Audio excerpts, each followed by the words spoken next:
सभी को जय हिंद, हरिओम। आज हम लोग प्रिंसिपल ऑफ टैक्सेशन के बारे में पढ़ेंगे। History of taxation in India. जैसा कि यहाँ पे लिखा हुआ है, taxation is mandatory and liable for every citizen of the country if they are using their resources. अगर कोई वहां का रहने वाला नागरिक है, अगर वो रिसोर्सेज का यूज करता है उस कंट्री की, तो वो टैक्स देने के लिए लायबल है, उसे टैक्स देना पड़ेगा। Taxation in India is rooted from the period of Manusmriti and अर्थशास्त्र। At current, tax system in India is based on the ancient tax system, which was based on the theory of maximum social welfare. Manusmriti में at that time period, the king arranged the collection of taxes in such a manner that the taxpayer did not feel the pinch of paying taxes. उस period में क्या था, जो राजा लोग थे वो इस तरीके से अरेंजमेंट रखते कि जो टैक्स देने वाले उनको कोई प्रॉब्लम ना हो। Kautilya, at this time period, has also described in great detail the system of tax administration in the Maurya Empire. इस पीरियड में चाणक्य जी भी थे, कौटिल्य के पीरियड में। अर्थशास्त्र, at this time period, each tax was specific and there was no scope for arbitrariness.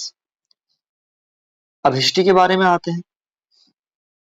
1860 में the tax was introduced for the first time by Sir James Wilson, introduced on 7th April 1866, pre independence को हुआ था। Income generated from pensions, salaries, land property etcetera. Time to time this act was replaced by several taxes. समय के साथ ये tax जो अधिनियम है ये बदलता गया। 1886 separate income tax act was passed. This act remained in force up to with various amendments from time to time.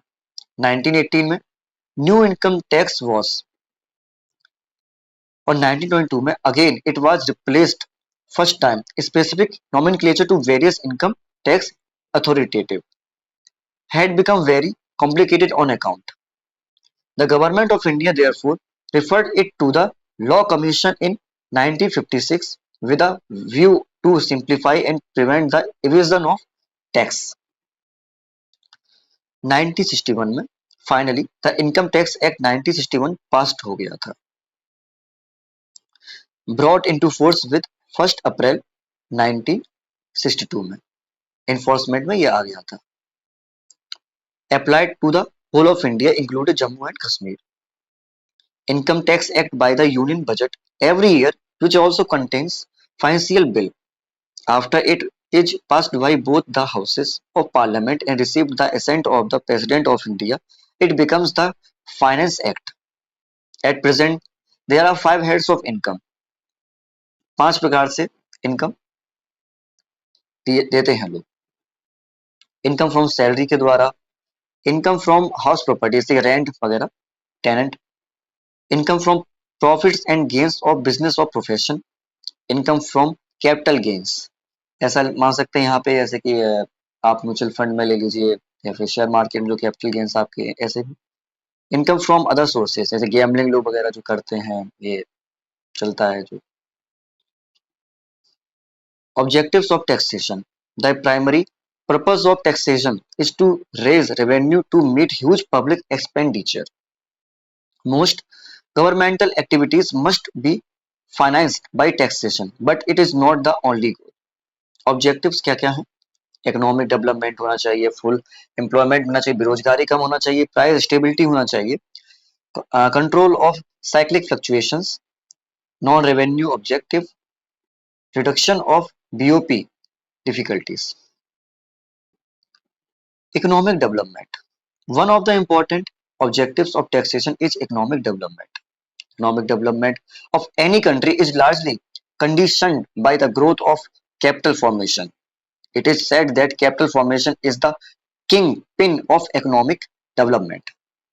Full employment में सेकंड ऑब्जेक्ट जो है is the full employment. A country desirous of achieving the goal of full employment must cut down the rate of taxes. Price stability. Thirdly, इसमें बात होता है taxation can be used to ensure price stability. A short run objective of taxation. By raising the rate of direct taxes, private spending can be controlled. Naturally, the pressure on the commodity market is reduced. Control of cyclic fluctuations. Fourthly, control of cyclic fluctuation. Periods of boom and depression in which tax ratio बढ़ जाता है, जो boom होता है. During depression taxes are lowered down. Reduction of BOP difficulties, जो फिटली बात करता है. Taxes like custom duties are also used to control imports of certain goods with the objective of reducing the intensity of balance of payment. BOP का full form मतलब balance of payment. Difficulties and encouraging domestic production of import substitute. Non-revenues objective. Finally, another extra revenue or non-revenue objectives of taxation is the reduction of inequalities in income and wealth. This can be done by taking the rich at higher rate than the poor. अब यहाँ पर direct tax और indirect tax के बारे में बात करते हैं. On the basis of meaning देखा जाए तो direct tax is referred to the tax levied on person's income and wealth and it's directly paid to government. और इनडायरेक्ट टैक्स क्या करता है? Indirect tax is referred to the tax levied on person who consumes goods and services and paid indirectly to government. Tax evasion इसमें possible है और इसमें indirect में hardly possible है. Nature progressive in nature direct tax और indirect regressive in nature है. Direct indirect में क्या है? Tax is paid directly to the government by individuals. Tax is paid indirectly to the government by individuals. Burden cannot be shifted to another person. Can be shifted to another person in direct tax. Types: wealth tax, income tax, property tax, corporate tax, import and export duties.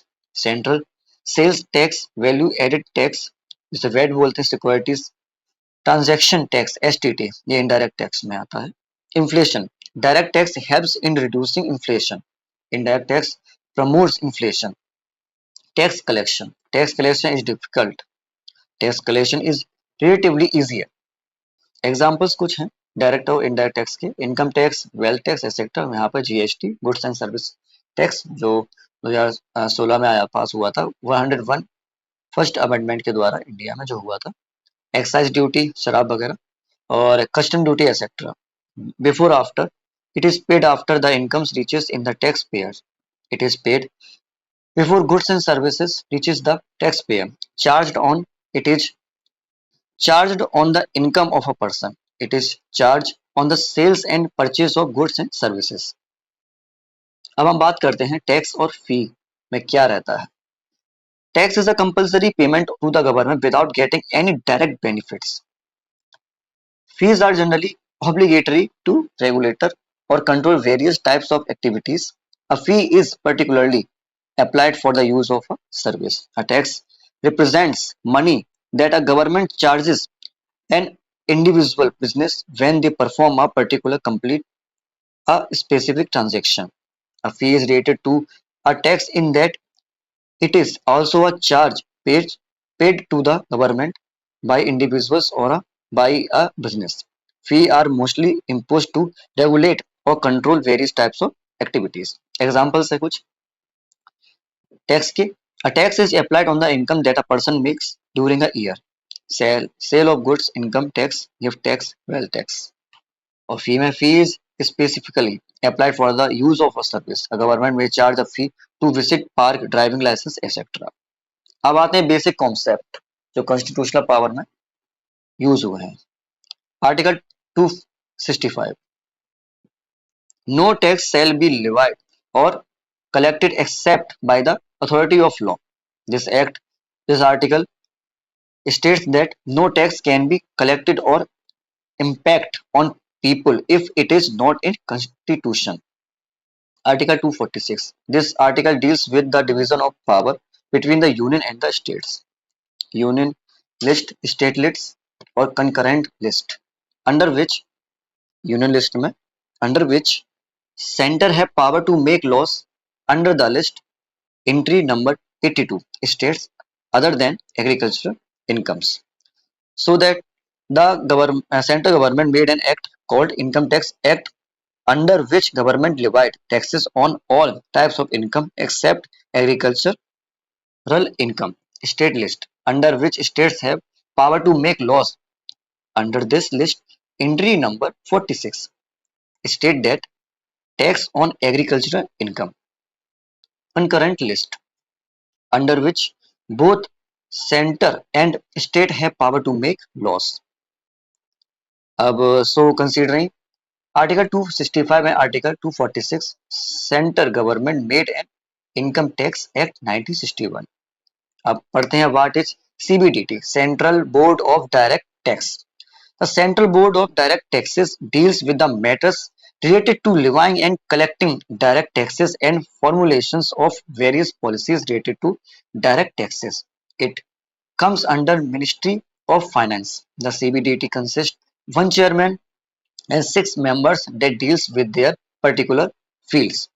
Functions of CBDT deals with levying or collecting direct taxes, formulation of various policies, suggests changes in tax rates, suspension of entire income tax department. कुछ कानून of taxation है जिसे principles भी कहते हैं. पहला equity. Equity में जैसे इक्वालिटी रहता है, सर्टेनिटी होना चाहिए, कन्वीनियंस होना चाहिए, इकोनॉमी होना चाहिए. चार जो चीज ये 1776 में एडम स्मिथ ने दिए थे. और बकायदा जो फिफ्थ है adequacy, productivity, diversity, elasticity, simplicity, buoyancy, desirability. Note करने वाली बात यह है कि a tax is a compulsory payment made by a person to a legal authority. In Latin no quid pro quo, something for something. Thank you very much. अगर आपको हमारा ये प्रयास थोड़ा सा ही पसंद आया तो हमारे प्रयास को सपोर्ट कीजिए. जय हिंद.